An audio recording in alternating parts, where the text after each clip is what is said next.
Misteri Bujang Senang Sumpahan Pahlawan Iban. Benarkah Bujang Senang berasal daripada seorang manusia? Segelintir penduduk Iban di Sarawak percaya bahawa legenda buaya raksasa Bujang Senang yang mengganas di Sungai Batang Lupar, Sarawak sekitar 1980-an berasal daripada seorang manusia yang disumpah menjadi haiwan ganas berkenaan. Mengikut mitos lama, masyarakat berbabit asal buaya jemaah itu ialah pahlawan Iban bernama Simalungun. Kehebatan Simalungun terselah pada zaman mengayau, memotong kepala dan ramai musuh menjadi korban di tangannya. Kehebatan Simalungun dikaitkan dengan ilmu kebal dimilikinya, menyebabkan badannya tidak lut disetak senjata. Berikutan kehebatannya, musuh pahlawan terbabit menculik istrinya untuk membalas dendam dan memaksa wanita itu membocor rahsia kegebalan suaminya. Lelaki gagah itu kemudian bersemuka dengan musuh untuk menyelamatkan istrinya. Bagaimanapun, istri Simalungun mati ditombak sebaik dibebaskan sehingga menyebabkan pahlawan itu mengamuk. Ketika itulah rahsia kesaktian Simalungun dihidu musuh apabila mendapati pahlawan itu tidak kebal apabila berada dalam air sungai. Walaupun bertarung bermati-matian, pahlawan Iban itu maut dibunuh musuhnya dan mayat beliau bersama istrinya dibiarkan tenggelam dalam air sungai Batang Lupar. Mengikut mitos itu lagi, mayat Simalungun dan istrinya kemudian disumpah menjadi buaya besar oleh dewa dan haiwan jelmaan itu mula mengganas menghantui keturunan pembunuhnya sekitar Batang Lupar. Buaya jelmaan berkenaan akhirnya dikenali sebagai Bujang Senang dan menjadi igawan ngeri penduduk sekitar Sungai Batang Lupar apabila dipercayai membaham lebih 14 penduduk Iban sejak 1940-an. Masyarakat Iban menganggap Bujang Senang bukanlah buaya biasa, tetapi Maharaja Buaya itu raja segala buaya yang hidup sepanjang Sungai Batang Lupar sehingga seluruh Sungai Rejang. Bujang Senang digeruni kerana saiznya amat besar.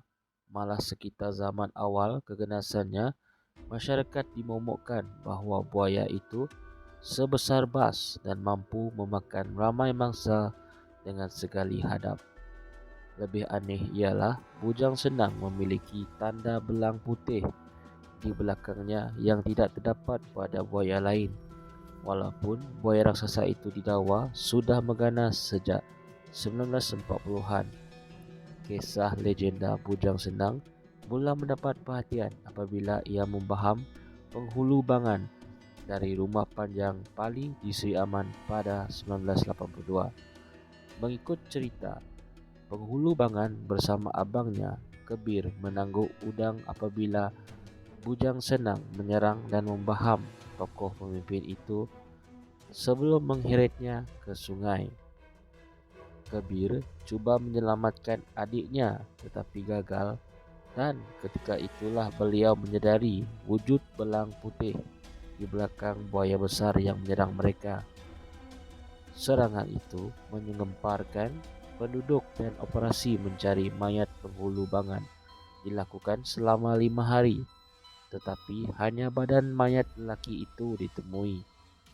Polis Sarawak melancarkan operasi buaya ganas di sungai besar di negeri itu seperti Batang Sadong, Samarahan, Lupar, Layar dan Saribas. Tetapi Bujang Senang gagal ditemui. Bujang Senang terus mengganas dan antara 1982 sehingga 1991 dipercayai 13 orang menjadi mangsa buaya raksasa itu.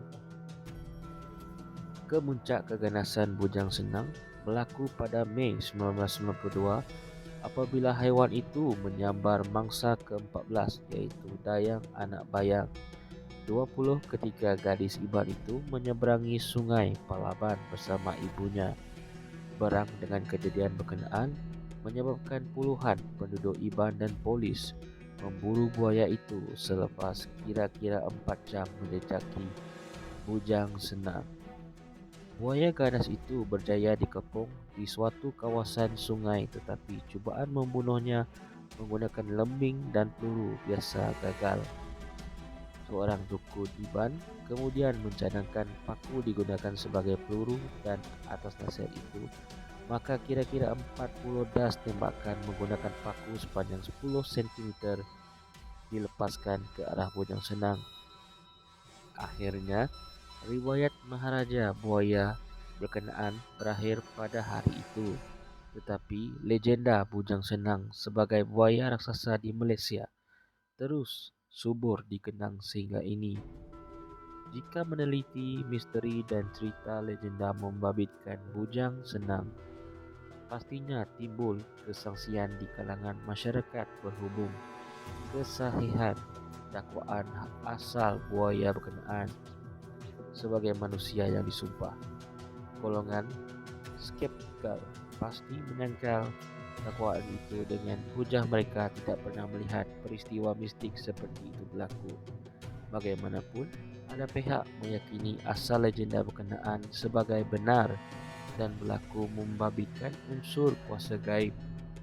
Akan tetapi, berbeza dengan makhluk mistik naga atau haiwan misteri Bigfoot. Akhirnya kewujudan raksasa buaya itu sememangnya tidak dapat dinafikan. Hal ini terbukti apabila Bujang Senang berjaya dibunuh dan jasadnya dipertontonkan kepada umum, manakalanya gambarnya disiarkan di akhbar.